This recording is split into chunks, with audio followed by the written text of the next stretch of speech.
Hello, CIS27. This is Unit 8, Part 2 of the lecture. And in this part, I'm going to finish up with the notes, the assignments, and then I'm going to touch on my presentation. So as we left off, we were talking about identifying vulnerability and misconfigurations. And I mentioned that we would use tools in order to do that, like Microsoft Baseline Security Analyzer for Windows system. You can also use Nessus and other form of tools. Kali does have some tools, and there are tools available commercially and open source. So ultimately, we are going to look at ports that's open, weak password, default password accounts, sensitive data protection, and security configuration errors.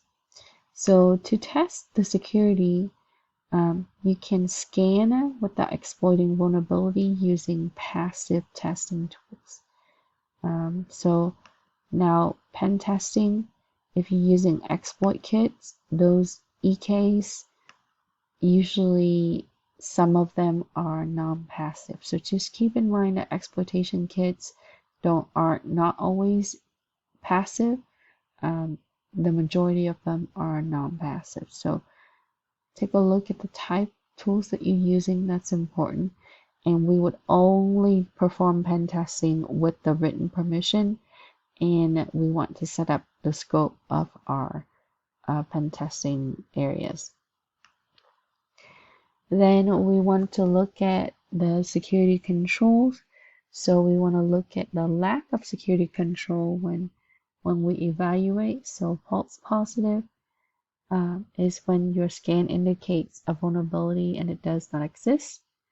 So we should evaluate credential and non-credential accounts.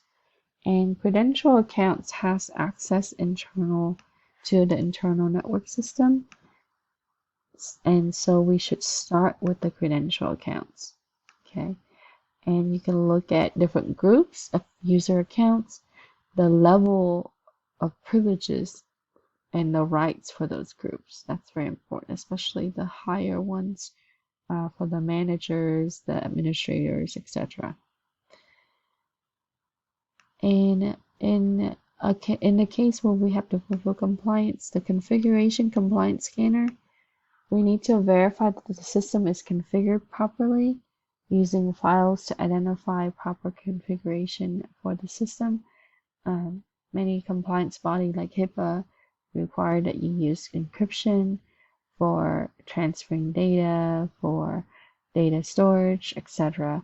So, as I mentioned before, you can use tools like Nessus to be able to scan it for vulnerability. It would do an inventory of all your connected system, and then it will tell you what those connected system has and what they would be, what kind of vulnerability exists in those systems. And with this, we need to have consent in writing in order to pen test. Otherwise, we would be violating regulation.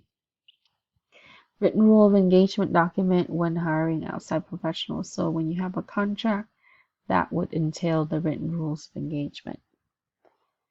So for pen testing, we want to assess deployed security control within the system or networks. And we would start with passive reconnaissance. So recon is we would start with looking at vulnerability. Then we would do an active recon where we would analyze responses with scanning tools like network scanners and other vulnerability scanners. These are going to be non-passive. Then after we scan and identify the areas of weakness and the areas that we can utilize to look at further issues, we would then initiate the exploitation. And so the process in exploitation sometimes would require kits or additional tools. So you can use different exploitation kits in order to test depending on what you are you come equipped with. Kali Linux has a good set of tools for beginners, but there are other tools that are available that would go beyond what you see with Kali Linux. After exploitation, the next stage will be escalation of privileges that would allow the pen tester to gain low-level access. We can fish out this information, trick the user to give us some details. We can call, we can utilize network scripts to pull some of this at the low level. And after escalation of privileges, that they would then pivot, which is gain additional information and access. On the attacker side, when at this stage, they would leave backdoor. But for pen tester, we would try to access shared files, email, database, sensitive data, etc. And after that, there will be the stage with persistence. So that will be putting in backdoor into the network so that way we can return to see if it's possible, and then create alternate accounts for remote access, enable SSH for remote access connection, and login. And that would generate the key for us to be able to establish the session. So that way we can remotely access the system. So if that's possible, then we would need to identify the risk and put it down on the report. So in the next part, we want to identify the exploitation framework. So some of the exploitation frameworks would include Metasploit. Metasploit comes equipped with Linux, Kali Linux, and other type of pen testing Linux.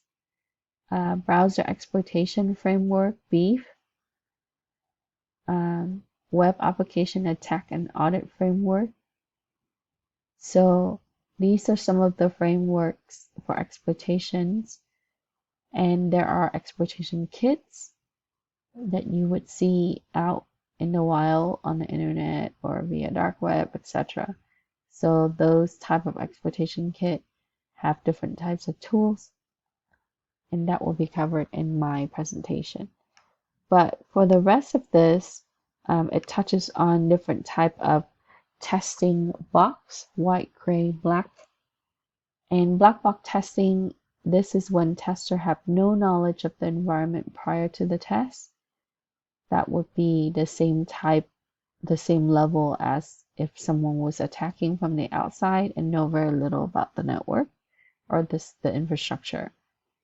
White box testing is when the tester have full knowledge of the environment before testing, and they would access the product documentation, source code, login credentials. So some of this general information is given to the tester. Gray box testing is tester have some knowledge of the environment prior to the test. And exploitation frameworks are just tools used to store information about security vulnerability. And this is where you would obtain the answer for number 11 on page 4. So some of the tools that you see would be mostly command line based, like TCP dump, which is a network analyzer, protocol analyzer, and packet analyzer. Nmap, which is a network scanner that actively identifies hosts and network protocols. Netcat, which is remote access Linux system for transferring file and port scanning. As we mentioned before, we need to look at logs quite a bit. So we need to look at application logs, security logs, system security logs from operating system. Linux logs. For Linux, the logs is located under those directory. And for monitoring is used for audit permissions, looking at file permissions, control. We can look at security information and event management, SIEM. We could initiate automated alert and triggers, and looking at aggregation and synchronization of system. And a lot of times we want to monitor to make sure that our security controls are in place, but we also want to check our security control against our logs and against our risk assessment outcome. So after the implementation of security, we need to monitor, we need to keep track through logs, and we need to continue to assess and improve. And that would help us maintain a better security posture overall. Next, I'm going to go over my presentation as this concludes the notes and the assignments. So for the presentation,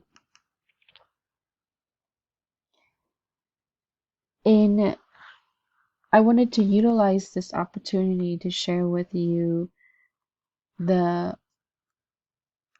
differences in cyber attacks, pen tests, and ethical hacking. So this is the data that was in 2019, and for 2020 is what we currently use in 2021. So we look at the previous year data. So from what I've seen in some of the research documents that were provided, and also last week homework that I linked to your assignments for homework to look at malware, we were looking at some areas that would be less for the malware, and some areas just rapidly changed much higher. So in 2019 compared to the prior year, there's some reduction in Trojan.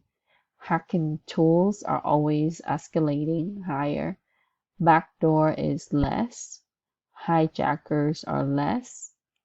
And so that means that organizations are implementing some control that reduce some of these areas. Email delivery still has a lot of malware, so that's still the main channel where malware will come in.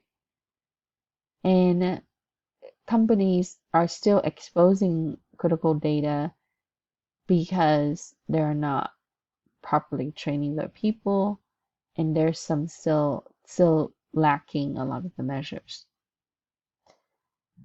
Exploitable vulnerabilities still exist, so we would see common system, operating system, applications, so that's still climbing. And overall, when we're looking at phishing attacks, this cost is much higher in 2021 and 2020 compared to the prior years.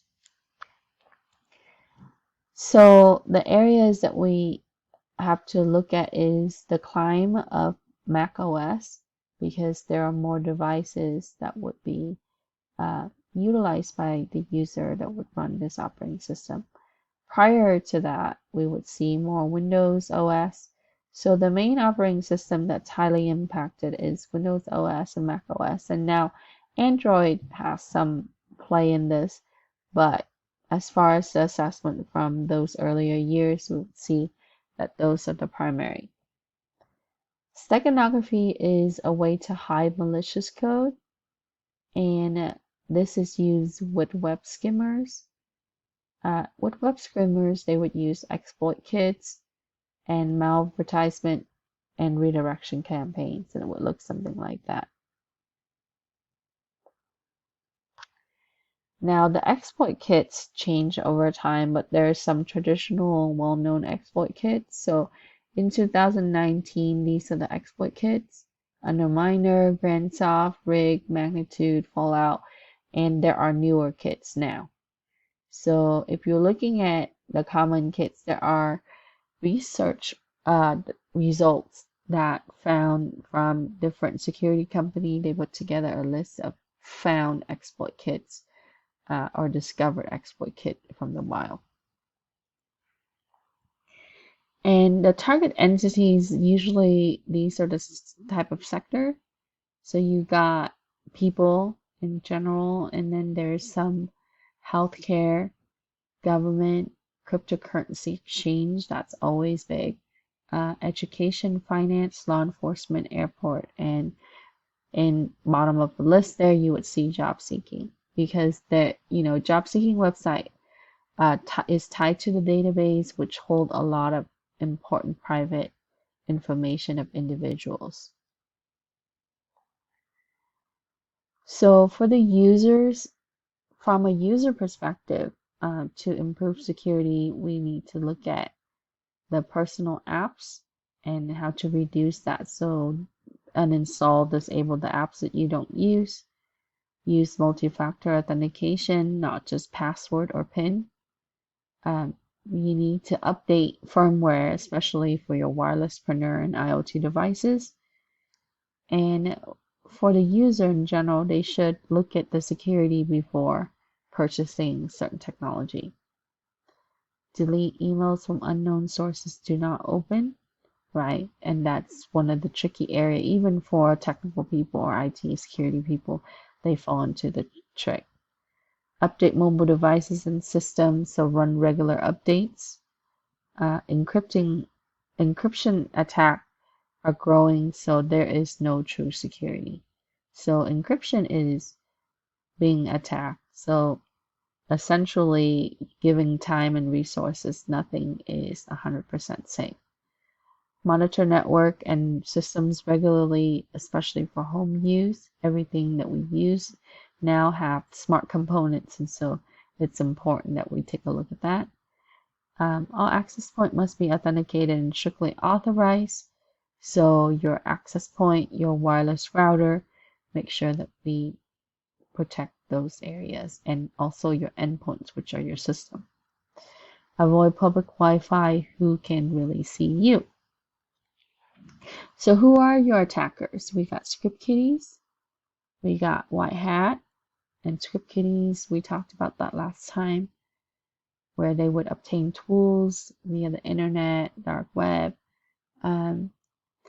White hat hackers are pen testers or ethical hackers, and they would use techniques and tools to assess systems and networks and report them for improvement.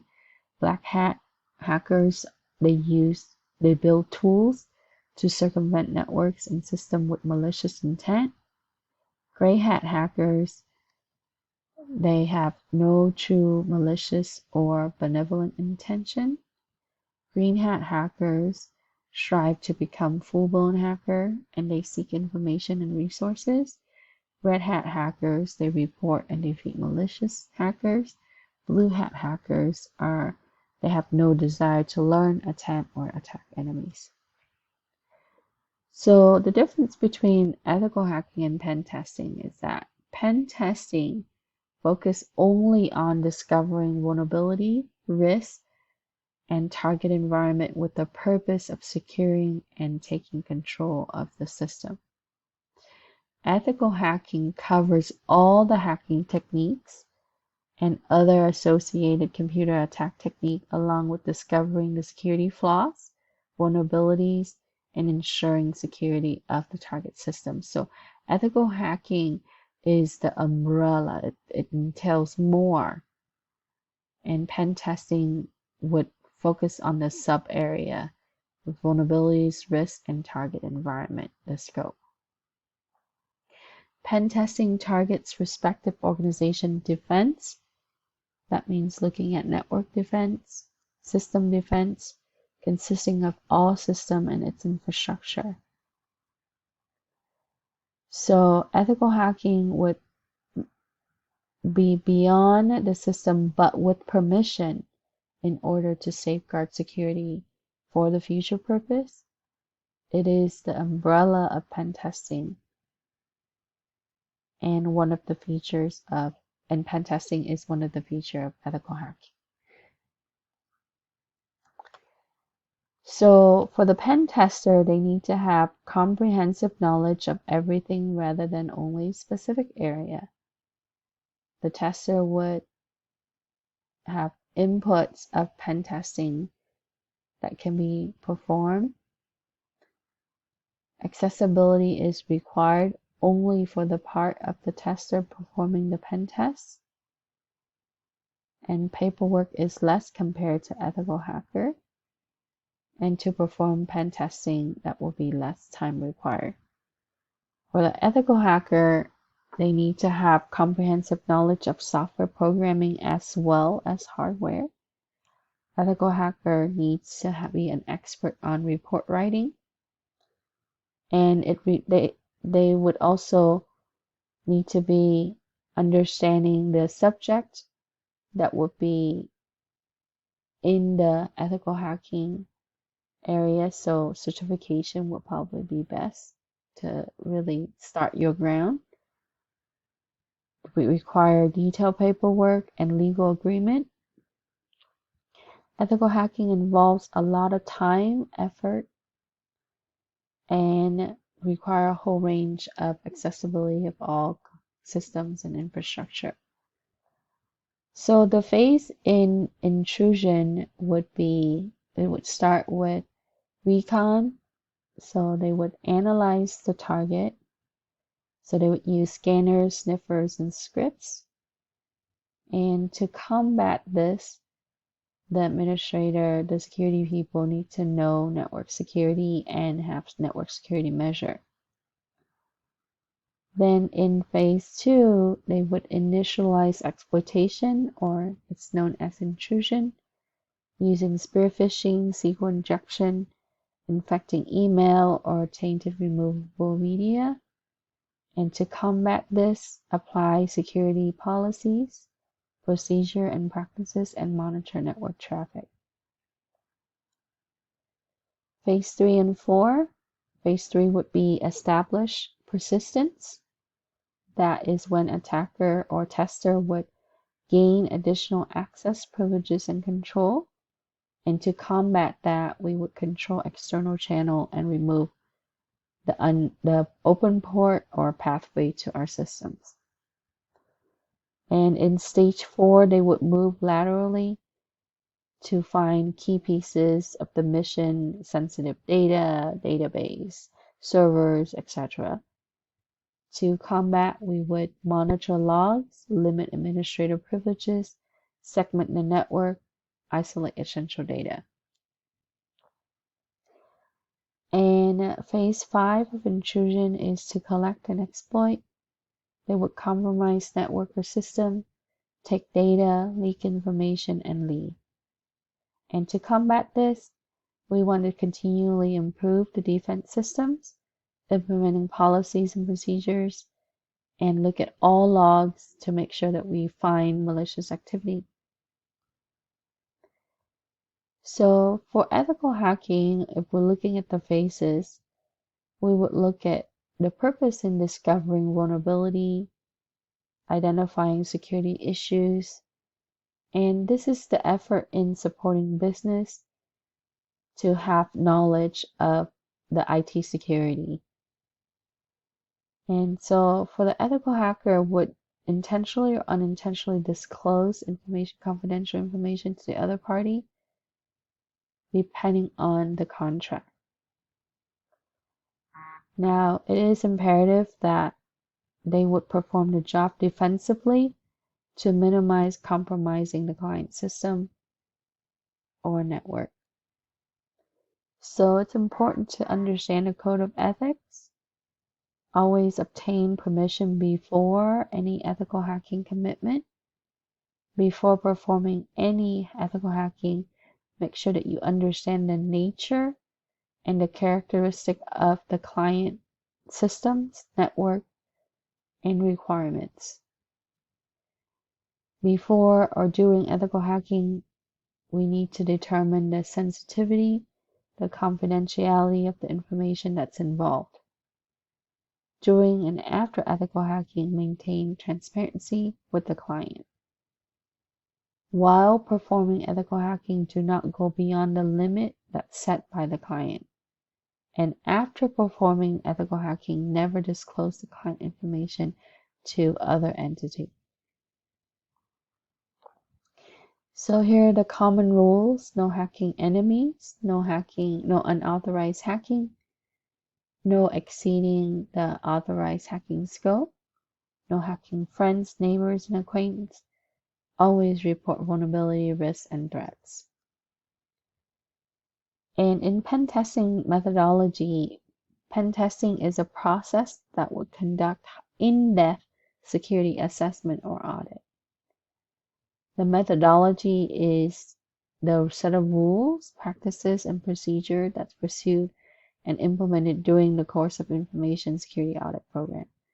So we would use roadmap with practical ideas and practices so that way we can access the true security posture of the network. That's what pen testers do, is to access the system, the network, the application as it is in its true form, so that way we can assess what it would be like for somebody to externally using our system, network, and application. So the type of pen testing, black box testing, this will mimic the real world attacks. Tester has no knowledge of the system architecture. All possible threats and vulnerability are identified. It is very time consuming. White box testing, tester have all knowledge of the system architecture. Is used to assess new application security control. It's used before production or release. It's cost effective. Gray box testing, tester has some information about system architecture, focus on specific assessment scope, and used to validate security control. So the top 5 pen testing operating systems are Kali Linux, good for beginner to learn. And you can use Kali Linux documentation on the website. And now they would put up also tutorial videos. You can also find other tutorial videos related to Kali. Parrot Security OS. This is cloud friendly. It's designed for ethical hacking, pen testing, computer forensic, ethical hacking, cryptography. It has similarities to Kali Linux. Black Box Linux is similar to Ubuntu. Black Box is focused on security assessment and pen testing. It has wide range of analysis tool, and it has web application analysis. So some has a little bit more tools than others. And if you're looking at web testing framework, you can use Samurai. And there's Live Linux. That's a Live Linux environment. And there are also newer systems as well. You can also use Pentoo Linux. This is available in different format. So the pen testing framework, these are the 10 areas. You need to target your scope. What, how long, what type of process, what is your business objective? If we're working with an organization, what are they doing for their business operation? What are their missions and goals? Information gathering, this is often using web and also scanners, so retrieve information from sources. Target discovery is when they look at network status, operating system, relative network architecture. Enumerating target, locating ports, attempt services. Area 5 is vulnerability mapping, to analyze vulnerabilities based on ports and services. Step 6 would include social engineering, human attack vector, trickery, target exploitation. This will be penetrating target systems with exploit. Privilege escalation will be step 8. Gain higher access. And then in step 9, we would maintain access to employ secret tunnel methods from end-to-end connection. And then step 10, which makes ethical hacker different, or pen tester different than the attacker, is when we document and report. So we would present vulnerability found, verify the exploited area, and we would include recommendations. So these are the questions that the tester should ask. What should be tested? How should it be tested? What conditions should it be applied during the test process? How will limit the execution of the test process? How long will it take to complete the test? What business objectives should be achieved?